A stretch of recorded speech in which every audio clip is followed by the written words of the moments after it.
Hey guys, thanks for joining me today for today's episode of Major Players, where I try to bring to you guys a major player and or somebody playing a big game in their space. Period. End of story. And today I have my pastor at our church, Pastor Doug, and I want to make sure to introduce you guys to him because, like I always said, you guys should be in contact with people who are doing big things in their community. So thanks, Pastor. I appreciate you for coming on today and spending some time with me. Absolutely. Love being here. So calm. I always said that.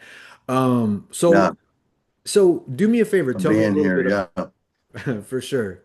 Do me a favor. Tell me a little bit about, Yep. the church, what you do, where we are, stuff like that. Yeah. Well, first of all, it's a privilege to hang out with you, Victor, and what you're doing. I love it. Exciting and motivating people to reach new heights in life and no matter where they're at. I love that. And we that's kind of our goal around here. And I've been here in Oceanside now at Coast City Church for almost 10 years. January it'll be this next January will be 10 years, so a little over 9 years right now.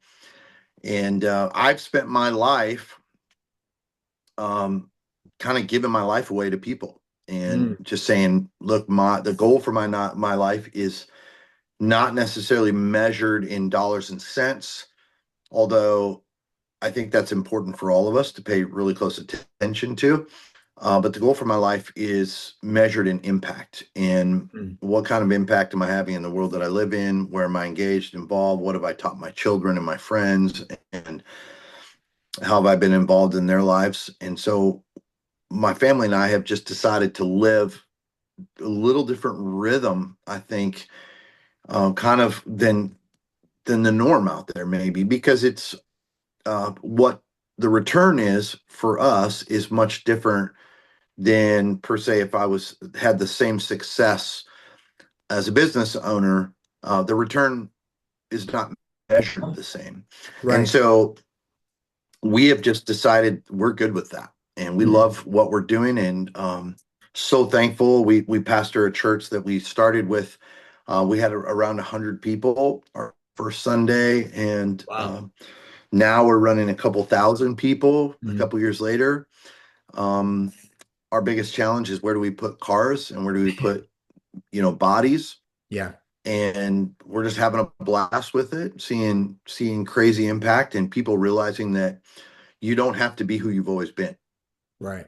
You don't have to stay on the same side of tracks that you grew up on. You don't have to live in the pain of your past. You can actually find a way out of all those things. So that's my goal in life, is to help people see the possibilities of how they were created. Wow. Wow. And I think that's huge. And again, thanks for sharing that too, because it's like I know like, we've talked quite a bit, our kids are friends. I go to church and I hear. So and it's nice because like we've talked enough for me to know that. Because remember when I first met you, I didn't know you were a pastor. I was like, wow, he's just a really nice Hmm. guy. So like that's the stuff, and I think people miss that. Is like there's one thing for people to be a certain way, and then there's another thing for people to be a certain way. And you live both of those. So I Hmm. appreciate that. And that's always attracted me to wanting to always be in touch and communicate and be around. So thanks. Really. So so how was it when you were growing up? Were you like that when you were a kid? Has this been a thing you've always kind of levitated towards and it just kind of called, or did you have like that moment, what was it for Hmm. you? Yeah. It's interesting you asked that question because I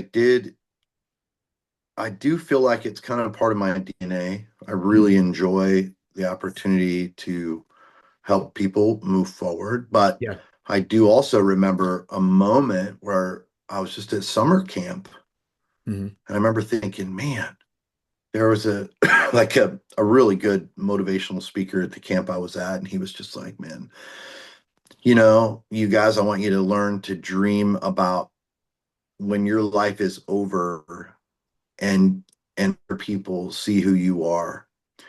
What are the things they're going to say about you? Right. What kind of a wake are you going to leave Mm, from your life? And so that I just man, I don't.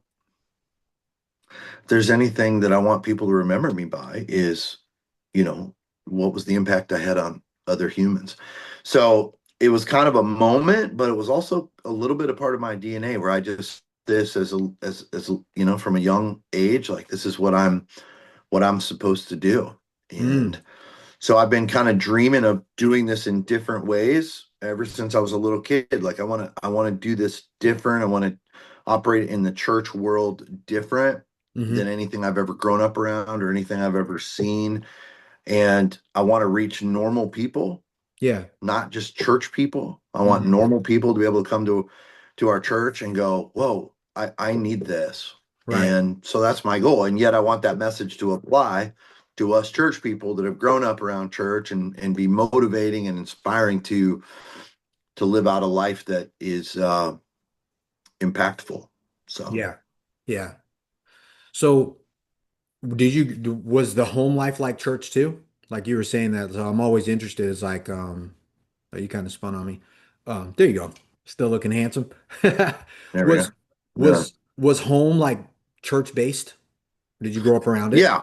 Yeah. My dad was very much church. You know, he was into the church. He was actually a pastor. Yeah. Um, but if I'm really honest, that actually moved to me. What I saw, not necessarily just in him, but what I saw in the church community I grew up in, made me want to run from it. Hmm. It was not helpful for me. In fact, I realized I was absolutely 100%. I had faith in our Creator, Hmm. and in Jesus Christ, but I did not have a lot of faith in the people inside the building. Right. And so, because it was, you know, I grew up around more religion where it was rules and regulations. And if you didn't do things this way, and you didn't live your life exactly this way, you won't have the opportunity to have a relationship with God. And Yeah. I love that. I just don't believe that. And so Mm. for me, it wasn't about I have to earn his love and affection.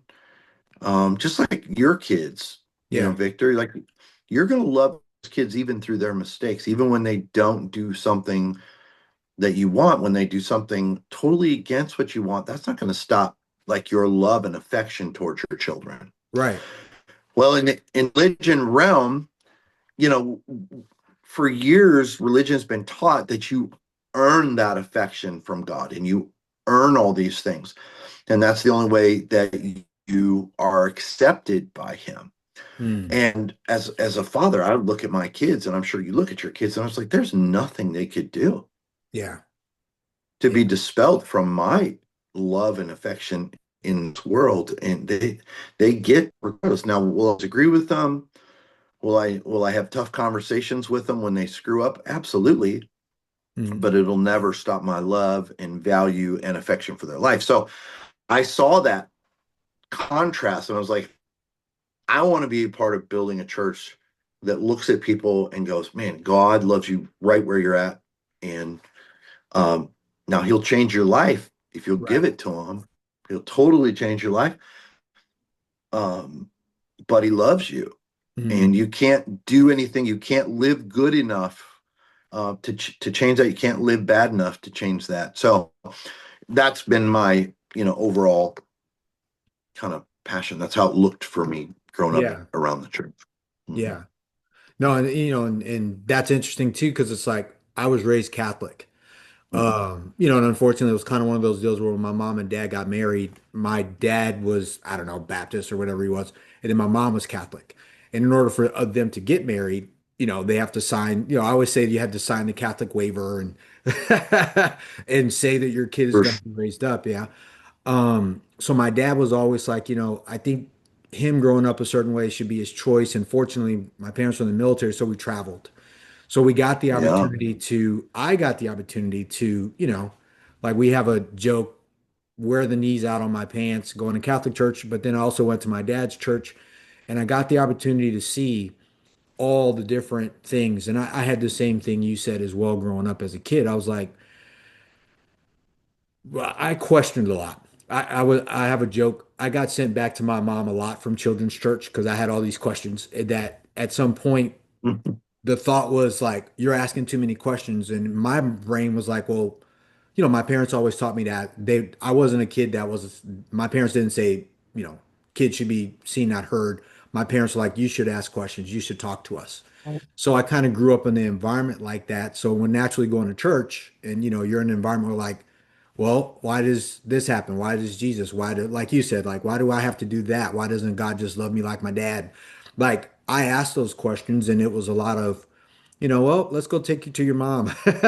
So, um, I've always been curious, to that effect. So thanks for that. Because again, very few people are willing I don't want to use confront as a bad word, but confront that and be like, what Hmm. if that's not wrong, but it's not the way per se, right? Based on love. And that's one of the bigger things, right? Because then it just turns into this unconditional love. Like, and I believe Yeah. I've always leaned towards that. Even when I ran away from church and I stopped going forever. And I Hmm. got invited by a Hmm. good friend of mine's, who's kind of going through things now. He's in hospice. And he invited me so Mm. much eventually he was like, one day you'll ask me. And I was like, okay. And then sure enough, he came by a couple weeks later and I was like, what are you doing tonight? I was like, let's go to church. And that was the segue into this personal search for me. And I found peace in that because I had all Mm. these different stories. And, I'm thinking when I was a little kid, all the stuff I was doing, I was like, there's no way I'm going to get in heaven because I've already done all the stuff they're saying don't do. Um, so, there was, Yeah. yeah, but there was a freedom in it. So I've always sought this connection. I've always felt different, in this boxed in world to be like, I feel like I'm bigger than that, or God's bigger than that, or like, why is it? So I'm grateful because again, right away, we got here and met you and started coming, and it was the same connection that we needed, not just from the front, but from I think what I enjoy about going to the church, over at the church is that it's the people I'm sitting next to also. Like it's not just coming from the front, it's coming from the front, the middle, the side, and behind. And that's probably the most important thing to me is being welcomed. So thanks for that. And Mm. that said though, like even within that environment, like how was little Doug? Like how were you growing, like just you growing up? Were you like ambitious, the competitive? I'm sure you're competitive. But it's like, what was it about you that was like the thing that you can remember? Hmm. Yeah. Well, I'm sitting here, looking at a picture, sitting next to I'm sitting at my writing desk right now where I do all my writing. And Mm, I have a picture here with my dad and I holding up a string full of fish. mm, And so growing up, I was super competitive. I was sports. I played baseball, basketball, football. I was a three-sport athlete, and but my passion was really being outdoors. I mm. just wanted to be outside, whether it was skiing or fishing or hunting or camping. I just want to be outside. And I'm still that way. I just like Yeah. if my wife would let me live in a tent, I probably would. But she's like, no, you're not homework. Like we're not doing that. Right. So, um, little Doug was a guy that looked at the world with a lot of awe, like, Mm, wow, what a what an amazing place that we get to live. And so I sat around in Georgia's the mountains and I watched every National Geographic, you know, show that was out there, and I wanted to I just wanted to be in the middle of it outdoors and loved sports. Football was probably my favorite sport, but yeah, I had a lot of awe in me. I still do. Like I yeah. still totally do. I'll see certain things and I just have to pause and just be like, wow, like what must have what must have created that? Like I was up at the Cascades not long ago and standing in front of looking at a distance of at the Rocky Mountains or, you know, I love to fly fish and I've been in places where I just have to stop. Like the Eastern Sierras are probably one of the most beautiful places on earth. When you Mm, you, you go up the 395 and you look back at these amazing mountains, Mount Whitney and all these 14,000 foot peaks. Yeah. And my mind, it just caused my mind as a little kid just to go nuts. Like, what must be in all those canyons and on top of those mountains? And Yeah. so I was kind of a dreamer, to be Yeah. honest with you, Victor. Like from day one, just a constant dreamer about what could be. Hmm. I hated, and to this day, I hate hearing what couldn't be. Yeah. I hate hearing the word I can't. I hate like anything that limits the possibilities of life is, like a knife stick to my side. I just Mm. can't stand it. So that's kind of how I saw things as a little kid. I just really enjoyed life Yeah. and had parents that, that loved me and allowed me to, you know, I would leave in the mornings in the summer. My, as a young, we could never let our kids do this now, but I would leave early in the morning, and I wouldn't get back till after dark as a little kid. I'd get home, my parents would be freaking out, like, "Where have you been?" And I'd tell them because I'd have my BB gun with me, and who knows what. Yeah. I was gone, Yeah. and so yeah, I hope that answers that question It a does. little bit. No, it really does. Like I find that's like a theme. I always think about that. I'm like, everybody like usually little kids, there's a that moment, I would say like there's an experience or there's exposure. But aside from the experience and the exposure to bring you to where you are and who you are today, I find that everybody was either competitive Mhm. or to me, competitive is just an extension of what you said because I'm that way. I'm like I can't drive past some mountain and be like, oh my gosh, like that's or a big tall building and I'm like, wow, a human being sat it. They created this, nature, man-made stuff, whatever. And it's like this awe thing. I was just talking to somebody about that. I was like, I love being by the ocean. I love being outside because it reminds me, not that I would say it reminds me of how small I am, but not minuscule, not small, powerless, but like, Yeah, wow, it just reminds me of how big the world is. So I appreciate that in everyone, and I find that to be this thread in people who are like, I use major players as this thing, but it's like you can't. I always find that you can't do that unless you feel that or you think like that or you see the world that way, that the world is big and yeah, I'm in it. And then it just becomes this vastness of wanting to take your place in it. And few people want, yeah, I won't say few people want to. I'll say everyone has this, everyone's capable, but they don't always have no, they have the capacity, but not everyone's capable until they see someone that inspires them. Which I think that yeah. Isn't that everybody, interesting how? yeah. Yeah, I find it super interesting that like there are things the way our minds work is incredible. Hmm.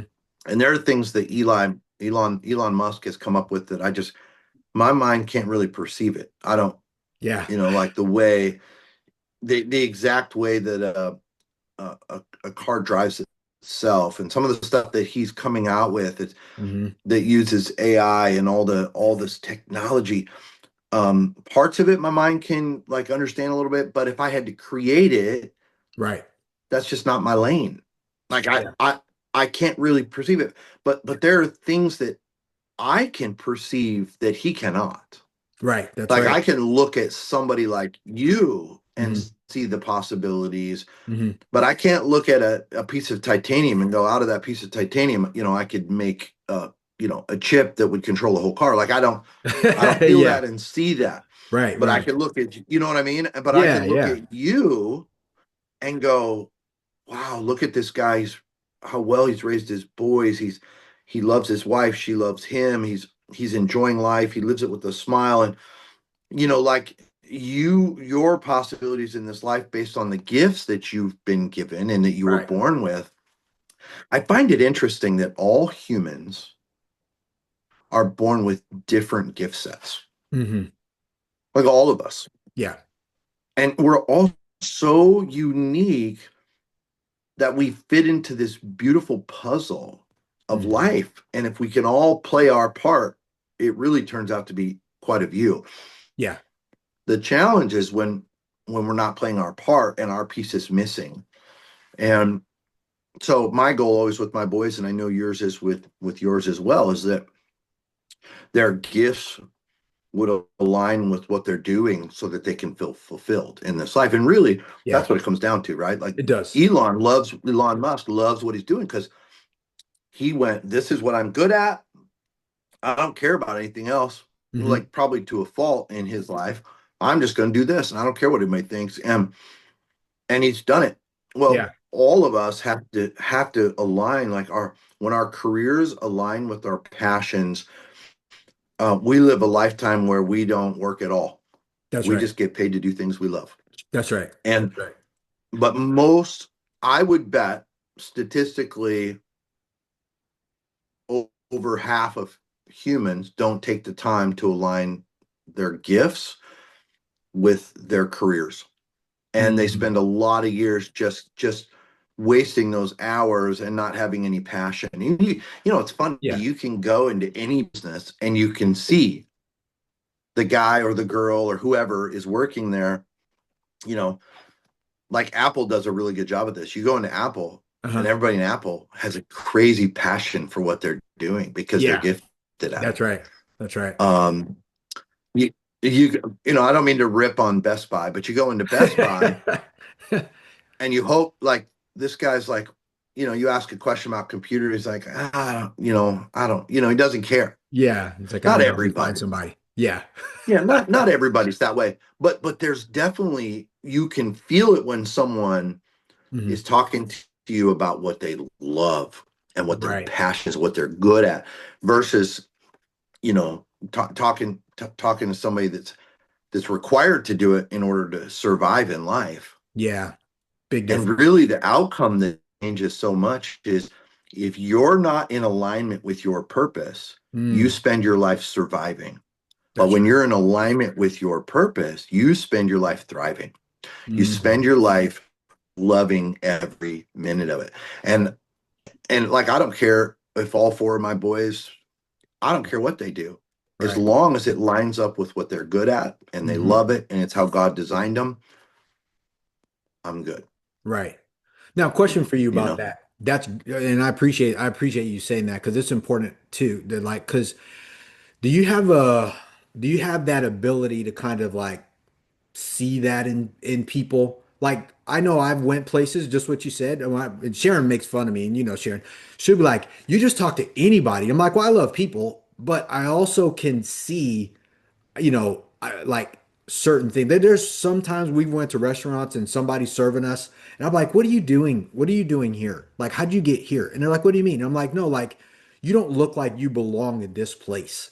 And then I'm like, "Oh, I really Mm, want to do this thing, and I've been working on this, and I'm just doing this." And I was like, "You know what?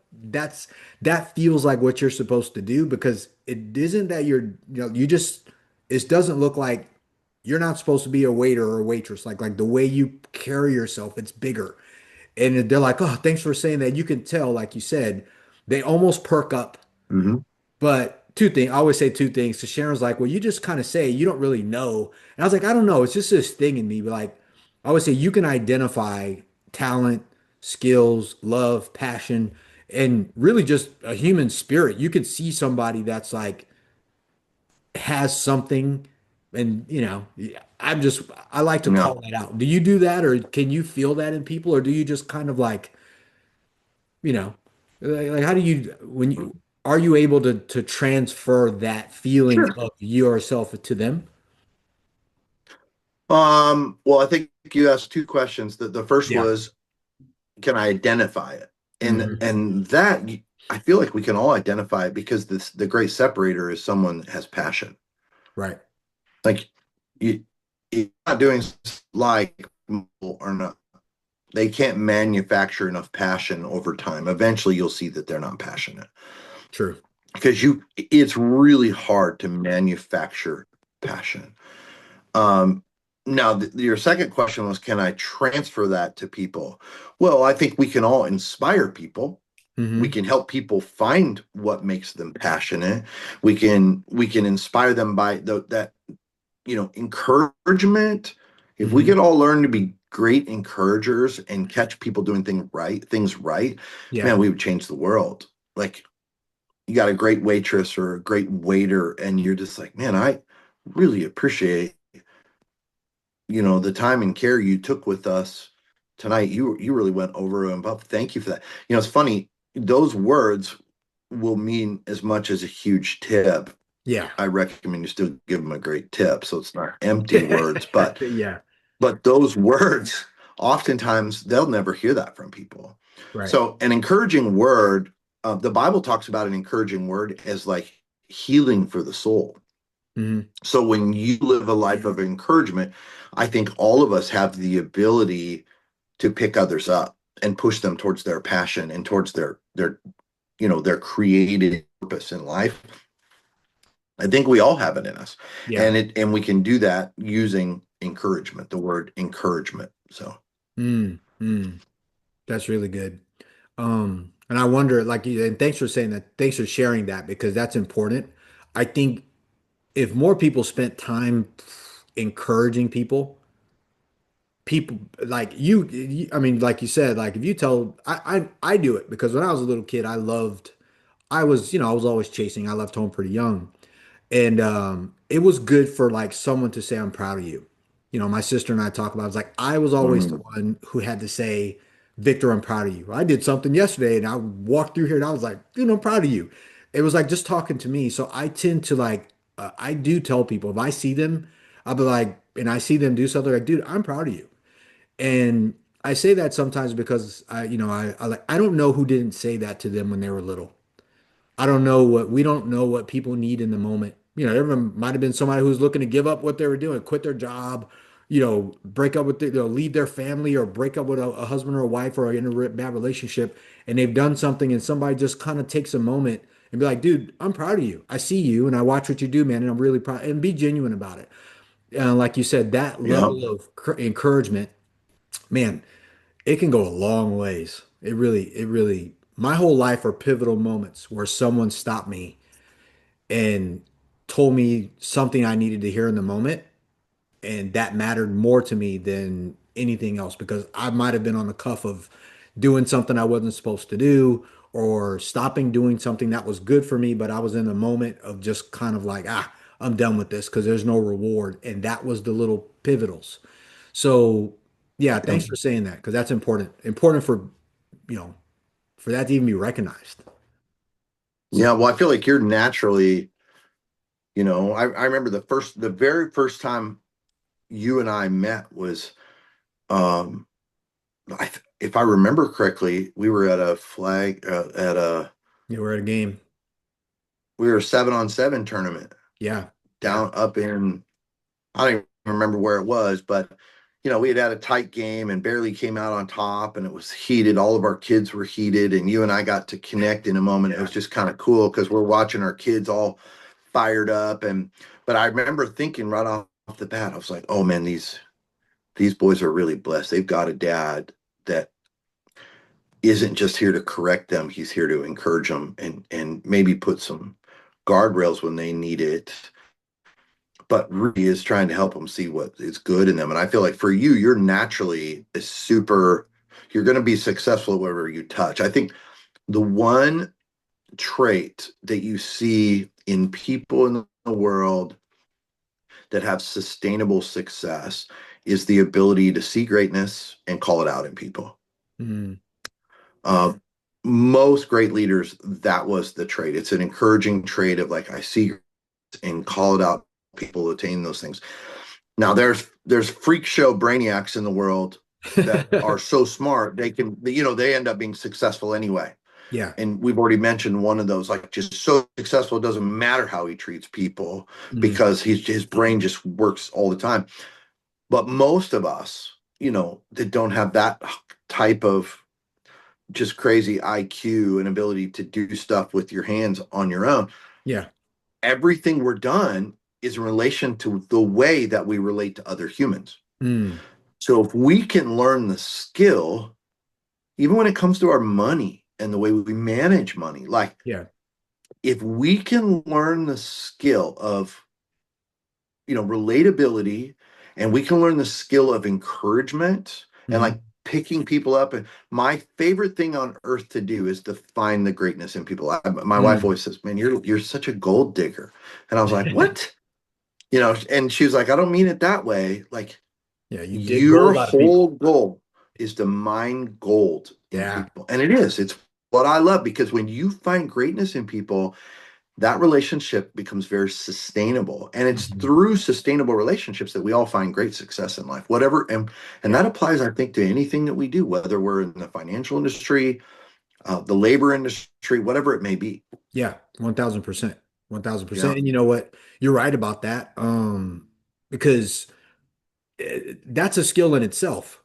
Like Mhm. you said, it's like you're building some to be able to build any human being up, right? Because all this stuff with AI, any technology, business, finance, it's all run by people, period. And Mhm. like even AI was created by a human being. So it's like if you can't build that person up to get them to, like you said, to find the gold in that person to bring that to the surface, like it's Right. probably, yeah, there's tons of gold on the bottom of the ocean that nobody can put a value to. It's not until it comes to the surface where it's worth anything. Boy, Period. isn't that true? That Yeah. man, that's so true. I think the one thing, and I'm just going to go down a rabbit trail for a second because I've been doing a ton of study on, is that okay? Can we do that on Yeah, of AI? course. No, man, let's do Total rabbit trail. it. And something I think we all need to be very thoughtful of and cautious of is when AI starts to have agency, Mm, is when we have to be very careful. And AI already does have agency, and people yeah. don't even realize it. What that means for some of the watchers, like, what does he mean have agency? When AI can operate as your agent, put it that way. That's Yeah. the best way to think of it. When this computer has been given permission to operate as your agent and starts making decisions for you that Mhm. thinks you will make decisions a certain way, like they already have bots in AI that are running people's all of their bills, all of Yeah. their bank accounts, all of, and when AI has been given agency is when we all have to, like, everybody needs to be like, okay, Ah, you're frozen. and because it gets wild. So kind of a side thing, I'm also a researcher. I love to learn about stuff, and I'm also a fan of AI, but I think going back to what we were talking about earlier, we live in a world of crazy digital technology, and it's not going to slow down. It's only Right. going to get creative, more wild. We're actually going to see a bunch of people lose their jobs. I mean, we're right Mm. on the cusp of coders, anybody that's in the information technology world. Most of those jobs are going to be wiped out by AI. Yeah. Probably, Victor, in the next 6 months, we're going to see a massive Shift. economic shift, Yeah. and which is wild to think. With that being said, anytime there's a massive economic shift, it creates other jobs for Yeah. humans. So I really think there'll be other jobs that come up. So it's not a doomsday thing for me at all. I think there'll be other great opportunities. And if you're living in your sweet spot in life, Hmm. and you're one of the great things about living a purposeful life is you have the ability to be creative and think and dream. Right. And it gives you the ability to look at a big picture and go, I'm not just seeing everything that's going to kill us, but I'm going to see the possibilities that come through this. Yeah. And I think there's going to be possibilities and opportunities in the next 2 years, because just now AI has taken off in a way that I don't think any of us have expected. The things Yeah. that literally have in the last even 3 weeks come down the pipe for Hmm. AI is so incredibly wild when it comes to agency and Yeah. being able to, like, have bots that do stuff for you, and it's literally Crazy. crazy. Yeah. But if you could look at it with the right mindset and stay positive and encouraging even with the people around you, you may have to look at life different. Yeah. Yeah. And that's the beauty of living with purpose, because it Hmm. you can live life different. But if you're not living with purpose, what it does is it shrinks your ability to see things. Yeah. And you're walking around, and what does that turn into? It turns into negativity. That's And then right. it turns into doomsdayism and all this stuff. Yeah. But when you can see things and you're an encouraging heart and you're living in your purpose, your eyes stay wide open. Hmm. And then you look at, you know, situations that could be really tough and go, okay, well, then where do I fit in this? Like, Yeah. how can I make an impact using this or being a part of this or whatever? And so I think that is coming in a big way. And if anybody was to, if I was to, I've had people already ask me, like, how can I equip myself for this next season of wild life that is Yeah. upon us? Right. I would say, and I've told everybody this: open your eyes, put your head on a swivel. We say that in football. Hmm. Look for the blue ocean opportunity Yeah. and see what's going to happen. I don't know if you've read that book. Yeah. I have. Harvard, man, What a what an great book. incredible book. Harvard, Yeah. you know, that Harvard put out comparing, you know, blue ocean opportunities to the red Red ocean Ocean. Yeah. opportunities. And, you know, I'd recommend people go even read it because Hmm. it's profound. And that's kind of how we're going to have to live our lives. So Right. And I always tell people too, with anything, be curious. Because if you're not curious, you can't see. So like yeah, it's good. any everything that comes out, like everything. um in business, I play with it. I'm like, download it first. I want to grab my name because ironically my name Victor Bell is a common name, so I'm always kind of competing to grab my name in anything new. So I'm like, okay, as soon as I get something like you said, I'm like, wow, what is this? It's no different from looking at the ocean or a beautiful mountain or something. I'm like, wow, someone made this. And then naturally play with it. What does it do? And utilize it and be like, how does this fit into my world? Or like, like we were talking about, it's like, how can this fit into my world? What can I use it for? Or if I'm good at one thing, can I use this thing, can I use AI for something I'm already good at that compresses time, that allows me to utilize it for my purposes. Like I would say, use it, don't let it use you, right? It's like media. Make the news. Don't watch the news. Like if you have enough stuff, same thing with AI, it should be a part of your, it's like a spoon in the house. Like you're gonna use your spoon, like use it to eat, use it for what it's for, but it was created at some point. People hated spoons. Same thing, like at some point, AI is coming out and people are like, oh, it's gonna take things away. But like, well, what if it becomes a tool that makes life better? And things like that. So thanks for saying what you're saying because you're right. Yeah. If you're not, you can become tunnel vision and it becomes the enemy. And Well, look back when cars were created. yeah, When cars were created, everybody thought the world was going to end because, oh man, we don't need horses the horses. same way we don't.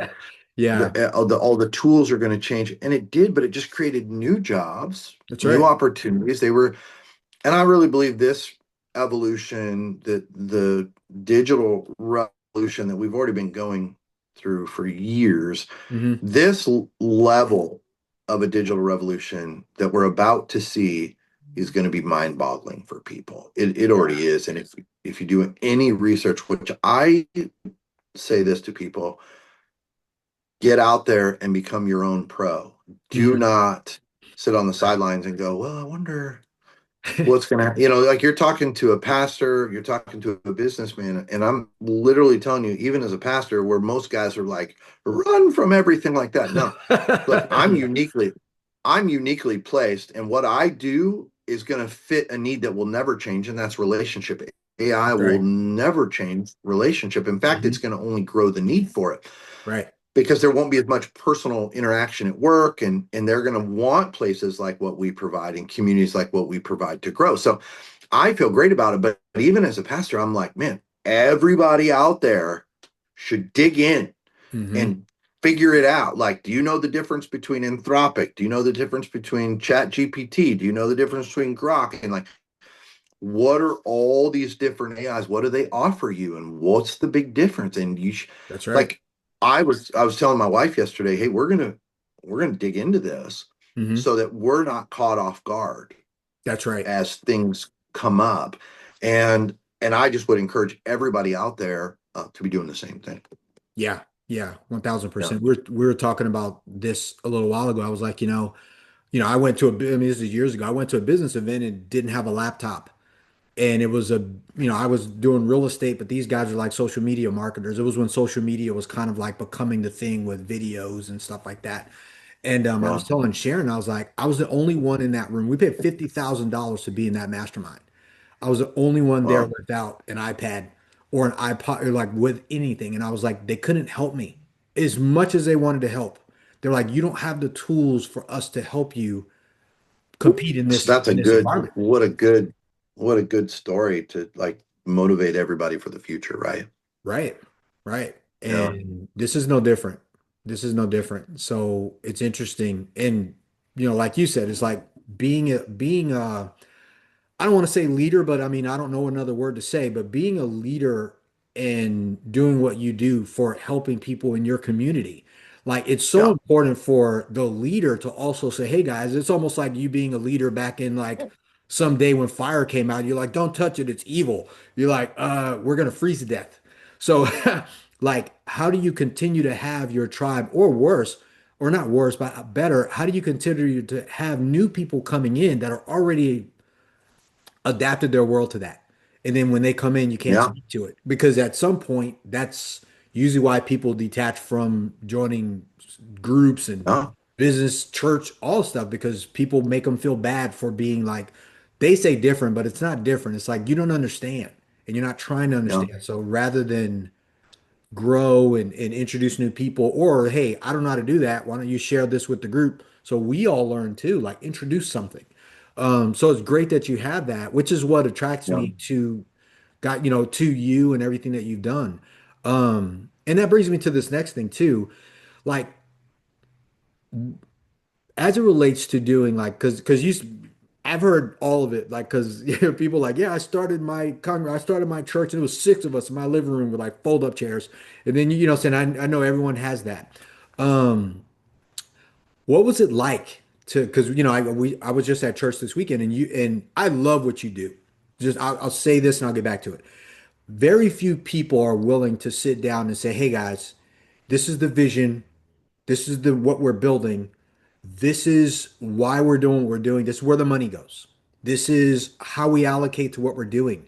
This isn't just, hey, we're doing a building fund and then we raise and 2 years later, um, you know, you're still like, hey, what happened? The roof is still leaking. Like I love what you did because like it's almost like being a part of a family that there's a family meeting and we are going to sit down and we're going to express what's going on as a family so everybody can either take responsibility for it, take responsibility, or be Hmm. responsible Hmm. because those are two different things, right? Because you can take Yeah. responsibility, put hands to the plow, or you can be responsible and support the people who are doing. So when you started, how would like what was the concept in your head to be like, hey, naturally it starts with vision, but then it was like, what was it about that caused it to grow? I know it's 10 years, but like, how do you do that? Yeah. Like, how Hmm. do you do that?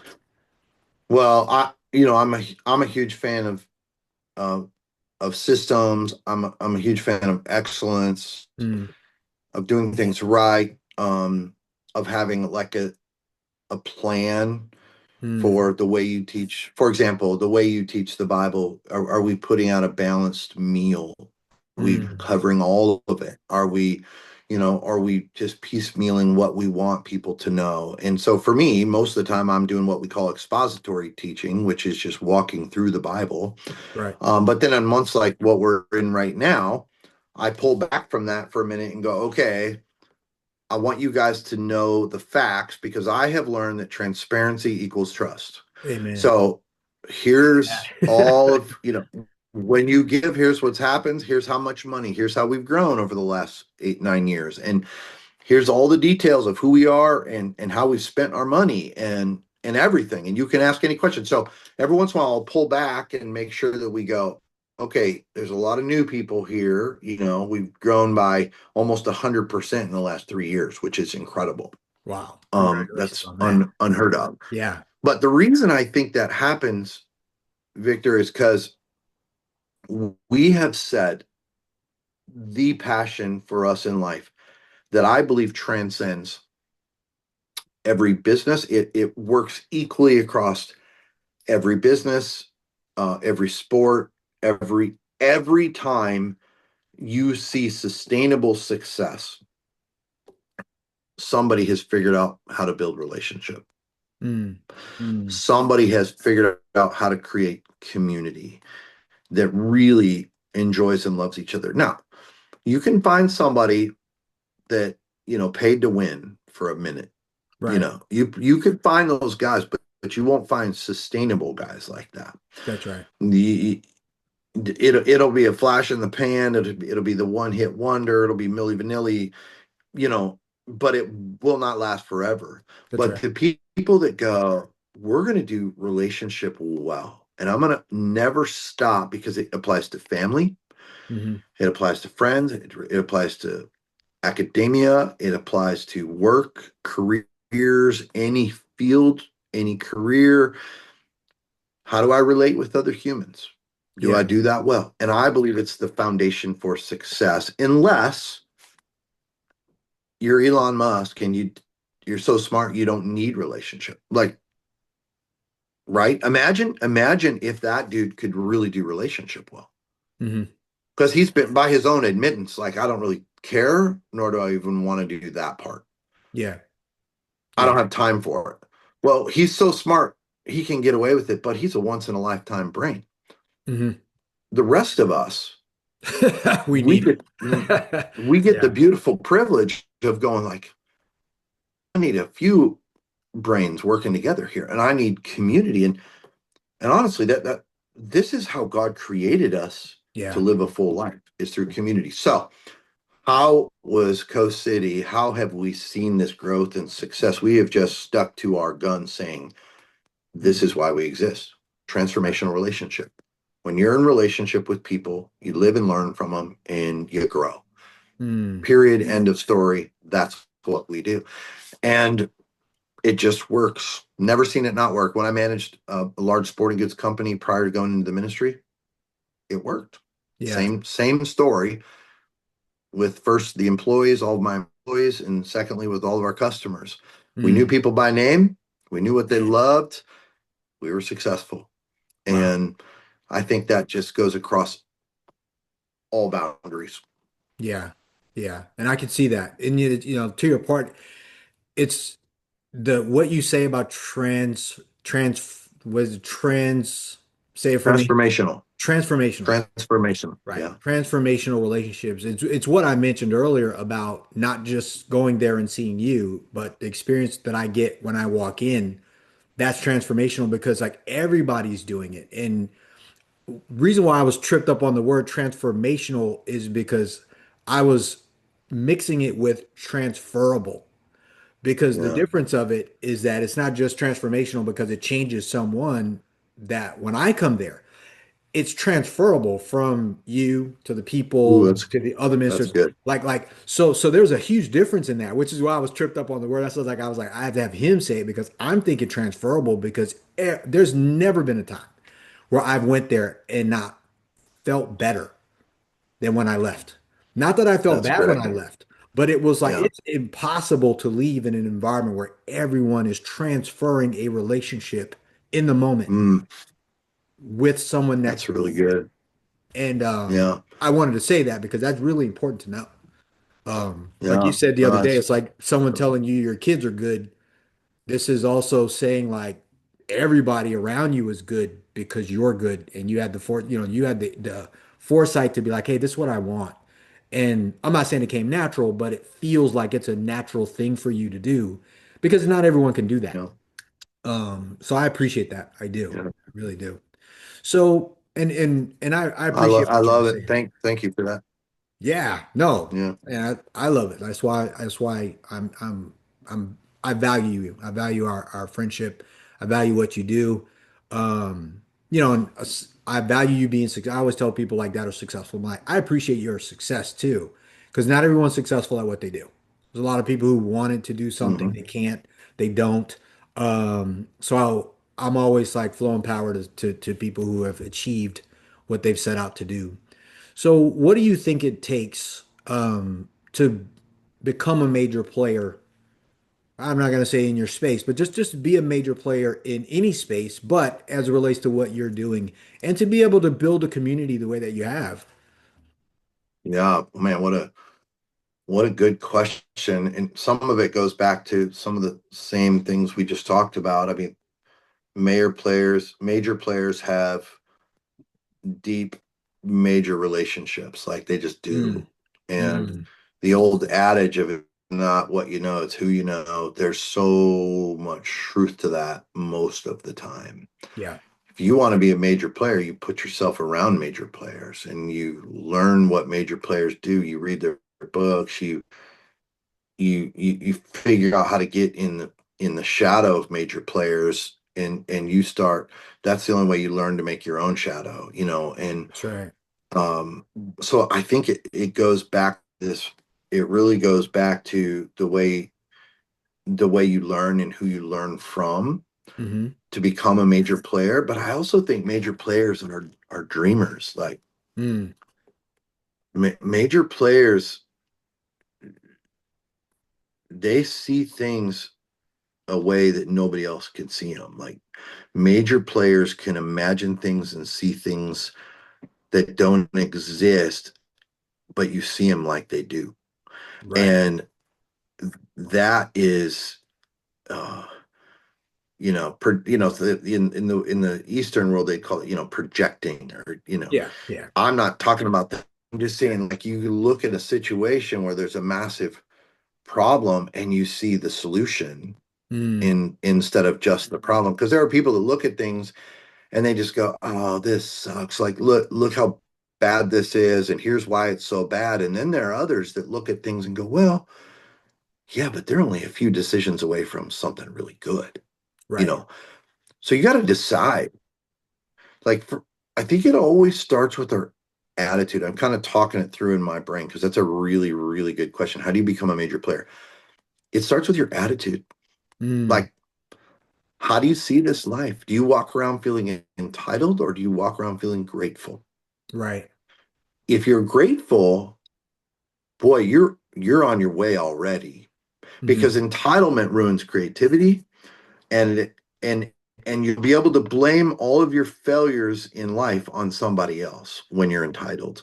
Right. But when you live a life of gratitude, it's like God I feel like it's he built us this way. I feel like he built us to, when we live grateful, our brains open up That's right. and we see what could be rather than what's not. And so I think it starts with your attitude. Hmm. Like, becoming a major player is really the way you see yourself and the attitude by which you see this life and this world. I've never seen a major player that has a crappy attitude. Mm, And they're a real major player. that's right. That's right. I agree with you And on there's a that. lot of guys that are, self-proclaimed major players that I kind of look at and go, yeah, you're not going to be a major player in my life. And I'm not going to listen. Right. Right, Because we right. all decide who those people are. But the people that are major players and making a positive difference in the world that we live in, have usually an unbelievable attitude. And I think every Mm, one of us have to be corrected. We have to self-correct. We have to self-coach at times and look in the yeah, mirror and go, you gotta, you woke up on the wrong side of the bed, or whatever. I need right. to adjust that. But I think it starts with attitude, then it moves into relationship. Yeah. Um, how do we value relationship around us? How do Mm, we see others? And then here's the crazy one, and I see this all the time with men that I coach in business. mhm. The generous ones always become major players. Yeah, The yeah. generous people become major players because they're rooting for others to win as much as they are for themselves. Hmm.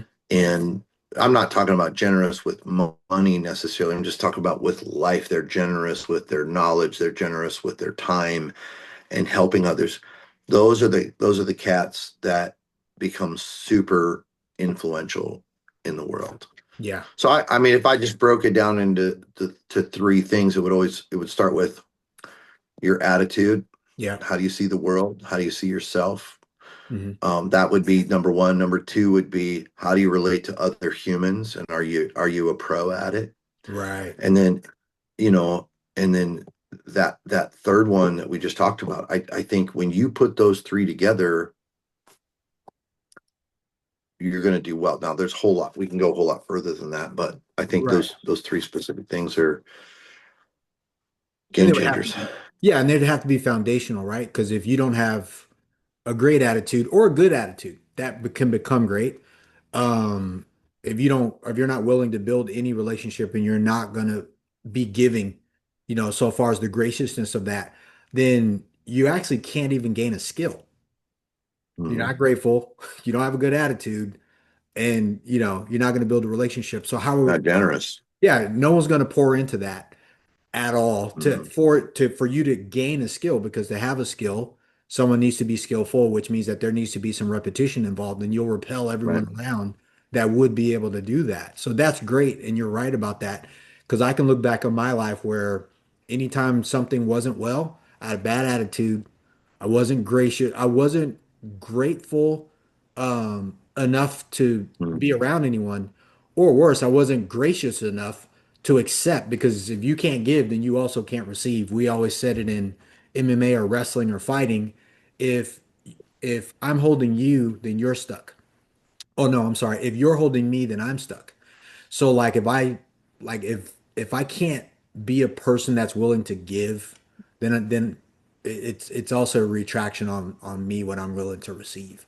So that's really good too, and I got to work on Yeah. that, because that's a three-legged chair that if you don't have one leg down, you're gonna fall.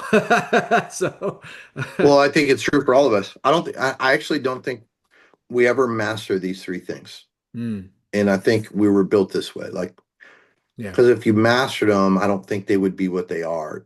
It's something that Mm, we learn continuously throughout our lives. Because as we change in the seasons of our life, the older you get, people get grumpy. true. Very true. Like Yeah. Yeah. people, Yeah. they think, well, I got gray hair, I could be a turd to Yeah, I can people. just say what I And want. Yeah, yeah, no, yeah. and yet, if you want to maintain that ability to influence others and that attractability, like those three things make us very attractive to others. And that's what Mm, keeps our position as major players in place. When you have a great attitude, you see things well, you see yourself well, you've got a good self image as part of that attitude. And then you relate to people well, you're grateful yeah. in that space, and then you live a life of generosity towards others. You are very attractive. It's Mm, hard not to get a job yeah, yeah, for sure. when you live Yeah, those three things. yeah, definitely. You know what? And I Yeah. appreciate that. So and I'll say this and we'll go. So thank you. But you reminded me of when I was younger, I listened to this it was by Dennis Waitley. It was can't remember the name of it, but it was like motivational tapes and stuff like that. He's an older guy from back in the day, right? Um, and he said something that it changed how I saw the world, period, because I was young when I listened to it. And it was like, be kind to the young, the old, the weak, and the strong, because in your life you'll have been all these things. And it made me look at Mm, everyone differently, because when you're young, you're like, I'm strong, or I'm not going to be like that when I'm mm, older. Um, you know, uh, and it gave me insight to think about everything for a lens of like giving people grace. That and my mom used to work in a nursing home when I was a kid, so we got drugged there. So I understood like this cycle of life, that what you're saying, to become a major player has to bring people down that path for those three things. So thank you for that. I really appreciate you. So yeah. Wow. yeah. Well, this has been really good. I Well, got that's a bunch of good. stuff. Thanks for having me on. Yeah, I got a bunch of stuff I know I need to work on after this. So, but yeah, for sure. So, on my Wi-Fi, is your Wi-Fi lagging? Am I still there good or no? Still there? Yeah, we're still here. So, hmm, There he is. there we are. Well, Can see you again. I lost you for a minute. yeah, me too. I lost you too. But, I said all that to say, like, thank you so much for spending today with me. Even with the lags, we'll figure it out. But there's no way whatsoever that somebody didn't get anything out of this. Like, no matter, even with, you know, any disruptions with tech or anything like that, like I got something from this. And I'll be honest, every time I do these, I really do these because I want to learn. I want to learn from people who are doing something that Mhm. I respect. Um, Naturally, and you've told me too, we can always sit down for Starbucks, but I always tell people like if you're an ethical person, what's good for you is good for everybody, or at least it should be. And we should want to share this with the world. And it fits in what you're saying too. Like you should have I keep wanting to say transferable relationships, but transformational relationships with other people. And you can't do that without communicating. So, and I Mm-mm. appreciate you being able to being willing to do this with me and the people that I know. So thank you for Man, I love it. I'm here and that. super stoked for you and your family.